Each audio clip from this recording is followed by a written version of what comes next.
हाय। कैसे हैं आप सब। मैं फिर लेकर आई हूँ एक और वीडियो आप सबके लिए। ये है मेरी ब्राइड जिनका वलीमा था और इस फंक्शन के लिए इन्होंने कहा कि आप मुझे तैयार करें, तो चलिए इनको आज तैयार करते हैं। इनका आई बेस करने के बाद और लेंसेज पहनाने के बाद मैं लगा रही हूँ इनकी आंखों पे एक सॉफ्ट पिंक कलर।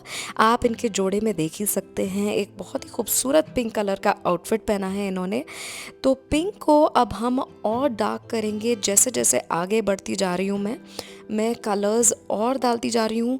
एक और सॉफ्ट ब्राउन कलर ऐड किया और अब मैं इनकी आंखों को लाइन कर रही हूँ एक सॉफ्ट ब्राउन आई शेडो से। अब मैं लगा रही हूँ एक शिमरी आई शेडो। और क्योंकि ये एक ब्राइड हैं जो बहुत कम मेकअप चाहती थी, अपनी आंखों पर भी बहुत नेचुरल दिखना चाहती थी, तो हल्का सा ग्लिटर लगाकर इनकी आंखों की खूबसूरती बढ़ाई है हमने। कई लोग ग्लिटर से भागते हैं क्योंकि ग्लिटर का फॉल आउट बहुत होता है, आपके चेहरे पे वो नज़र आता है। लेकिन अगर एक अच्छा ग्लू और अच्छा ग्लिटर आप इस्तेमाल करेंगे तो ये नहीं होता। अब मैं लगा रही हूँ आईलाइनर, और आईलाइनर लगाने के बाद आंखें और भी डिफाइन हो रही हैं। हमारी जो क्लाइंट हैं वो एक बहुत सॉफ्ट सटल मेकअप चाहती थी अपने चेहरे पर, जो उनका चेहरा ना बदले। तो अब हम चेहरे को क्लीन कर रहे हैं एक अच्छे से वेट वाइप के साथ। और क्योंकि विंटर सीजन है तो मैं उनके चेहरे को अच्छी तरह हाइड्रेट कर रही हूँ एक फेशियल मिस्ट के साथ। कुछ देर इसको छोड़कर मैं अब चेहरे को मॉइस्चराइज कर रही हूँ एक अच्छे मॉइस्चराइज़र के साथ, जो उनकी स्किन को बिल्कुल मेकअप रेडी बनाएगा। विंटर्स में हमारी ब्राइड की स्किन वैसे भी बहुत ड्राई हो रही होती है, लेकिन हमारी ब्राइड ने बताया कि उनका टी जोन ऑयली है। उसके बावजूद हमने स्किन को अच्छी तरह मॉइस्चराइज किया है, क्योंकि अगर आपकी स्किन ऑयली है तो भी मॉइस्चराइज करना बहुत ज़रूरी स्टेप है। और नेक पे भी मॉइस्चराइज़र ज़रूर लगाइएगा, नेक को हम अक्सर भूल जाते हैं। फाउंडेशन भी ज़रूर लगाइए ताकि आपका चेहरा और नेक एक समान लगे। अब पूरी शाम बाकी है, हमारी ब्राइड काफ़ी थकने वाली हैं, तो हम थोड़ा सा उन्हें रिलैक्स करवा रहे हैं अपने स्टेप के साथ, जो हमारी ब्राइड को बहुत पसंद आता है। अब जब मॉइस्चराइज़र की बात हो ही रही है तो आप सब मुझे कमेंट्स में ज़रूर बताइएगा आपका फेवरेट मॉइस्चराइज़र कौन सा है और आपकी स्किन टाइप क्या है। अब मैं कर रही हूँ चेहरे पर कलर करेक्शन। इनके चेहरा वैसे भी बहुत फ्लॉलेस था, बहुत कम जगह पे मुझे करेक्शन करने की ज़रूरत पड़ी और मैं लगा रही हूँ बेस। इनका फाउंडेशन लगाने पर आपको चेहरा थोड़ा येलो ज़रूर लगेगा, लेकिन जैसे जैसे हम आगे बढ़ेंगे स्टेप्स के साथ आप देखेंगे कैसे ये उनकी स्किन का कलर बन जाएगा। अब फाउंडेशन के बाद हम हाईलाइट कर रहे हैं चेहरे को, तो जहाँ जहाँ मुझे हाईलाइटिंग की ज़रूरत महसूस हुई बस वहीं मैंने हाईलाइटर लगाया है।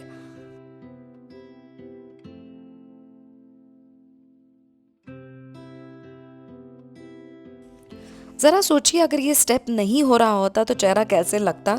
ब्लश इतना इम्पॉर्टेंट पार्ट है ब्राइड के लुक के लिए, तो मैं लगा रही हूँ रेयर ब्यूटी का ये ब्लश, जो मेरा काफ़ी फेवरेट ब्लश है।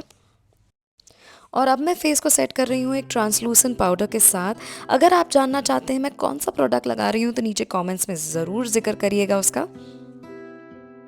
रिसेंटली मैं गई थी जापान और वहाँ स्किन केयर रेंज देखकर तो मैं दीवानी हो गई। आने वाले वीडियोस में आप मेरे जापान के स्किन केयर हॉल को भी ज़रूर देखेंगे।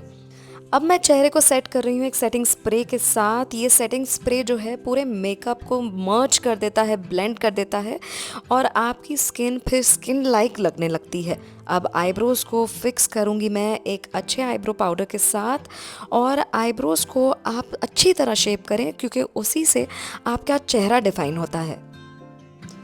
कभी भी आपने अपनी आईलैशेस कर्ल की हैं एक हेयर ड्रायर के साथ, ये स्टेप मैं आपको चंद वीडियोस में दिखाऊंगी कैसे मैं आईलैशेस को और भी अच्छी तरह कर्ल कर सकती हूँ हेयर ड्रायर का इस्तेमाल करके। और फिर मैं लगा रही हूँ मस्कारा। आईलैशेस लगाने से पहले आंखों पे मस्कारा ज़रूर लगाइए, और एक अच्छी आईलैशेस का इस्तेमाल किया है। यहाँ पे मैंने थोड़ी हैवी लुक दे रही हूँ, पाकिस्तानी लुक है ये, तो मैंने आईलैशेस भी हैवी लगाई हैं।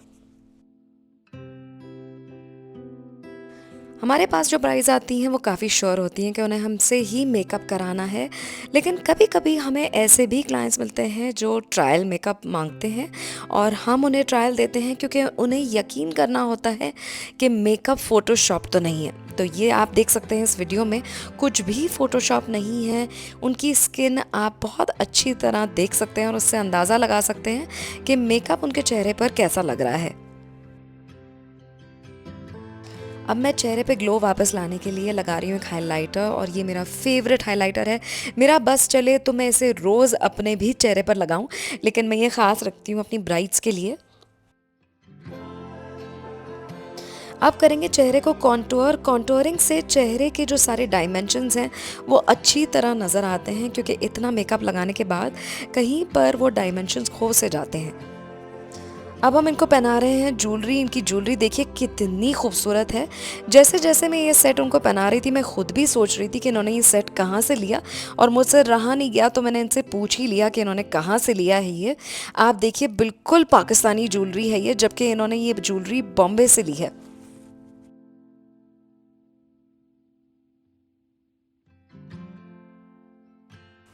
अब इनकी इस लुक को कंप्लीट करने के लिए मैं कर रही हूँ होठों को डिफ़ाइन। ये लिप लाइनर एक बहुत अच्छे ब्रांड का लिप लाइनर है। ये है के बाय कटरीना, और ये लिप लाइनर मैं अक्सर अपनी ब्राइड्स पे इस्तेमाल करती हूँ। होठों को अच्छी तरह डिफ़ाइन करने के बाद अब मैं होठों को फिल करूँगी एक अच्छे से पिंक शेड के साथ। मैंने 2-3 शेड्स को मिलाकर ये शेड बनाया था। तो देखिए इनके होठों पे ये कितना खिल रहा है। इनका पासा देखिए गाइस कितना खूबसूरत है। मेरा तो दिल चाह रहा था कि काश मुझे ऐसा कहीं पासा मिल जाए, मैं भी किसी वेडिंग में ऐसा पहनूं। लेकिन खैर ये इन्हीं पर बहुत खूबसूरत लग रहा था। हमारी दुल्हन देखिए कितनी खूबसूरत लग रही हैं। हमारी ये क्लाइंट जितनी खूबसूरत लग रही थी उतनी ही प्यारी इंसान भी थी। इन्होंने हमारे साथ इतना कोऑपरेट किया, और साथ ही हम जब ये लुक शूट कर रहे थे उनका, तो ये खुद जबकि इतनी शाय थी लेकिन इतनी प्यारे पोजेस भी इन्होंने हमें दिए, और ये लुक उन पे इतना खिल के आ रहा था। मुझे लगा कि थोड़ा सा कलर और ऐड किया जाए इनके गालों पर, तो ये एक ब्यूटीफुल सा रोज़ी पिंक शेड है जो मैं उनके गालों पर लगा रही हूँ। और ये हमारी ब्राइड का कंप्लीट लुक, उनका आउटफिट, उनकी ज्वेलरी, और वो खुद भी इतनी खूबसूरत लग रही थी। आप सबको ये लुक कैसा लगा ज़रूर कमेंट्स में बताइएगा। फिर मिलेंगे जल्दी। Bye bye.